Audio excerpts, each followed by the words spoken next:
মই ঢেকীয়া শাক তোৰ তেজৰ আচল ডন এনিমিয়া বা আইৰণৰ অভাৱ এইবোৰ মোৰ আগত একেবাৰে ফাল্টু বস্তু ৰাতিপুৱা মোক ভাজি খাইছা শৰীৰত তেজৰ বানপানী আহিব আৰু গোটেই দিনটো ঘোঁৱাৰ দৰে দৌৰিবি মই খেজুৰ তোৰ হাড় আৰু এনাৰ্জিৰ আচল কমাণ্ড দুৰ্বলতা বা কঁকালৰ বিষক মই গুৰিয়েই উৰুৱাই দিওঁ ৰাতি গাখীৰৰ লগত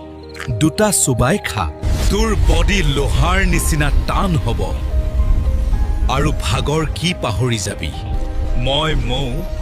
তোৰ ডিঙি আৰু ইমিউনিটিৰ আচল মেকানিক পুৰণি কাহ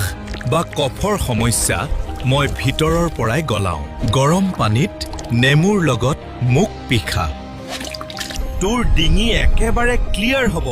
আৰু ভাইৰাছ ভয়ত পলাই ফাট মাৰিব মই তিল তোৰ ছাল আৰু চুলিৰ আচল বছ চুলি সৰা বা ছাল শুকাই যোৱা বেমাৰ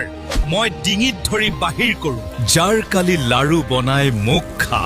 তোৰ চুলি কলা ৰেচমৰ দৰে জিলিকিব আৰু গাল ৰঙা পৰিব মই ৰঙালাও তোৰ চকুৰ আচল পাৱাৰফুল ইঞ্জিন চকুৰ পাৱাৰ কমা বা দৃষ্টিশক্তি ধোঁৱা কোৱা হোৱা মোৰ নাম শুনিলেই কপে সিজাই বা ভাজি মোক খা তোৰ চকুৰ ৰশ্মি ইগলৰ দৰে তীক্ষ্ণ হৈ উঠিব আমি সকলো মিলি তোৰ বডিকক শক্তিশালী দুৰ্গ বনাম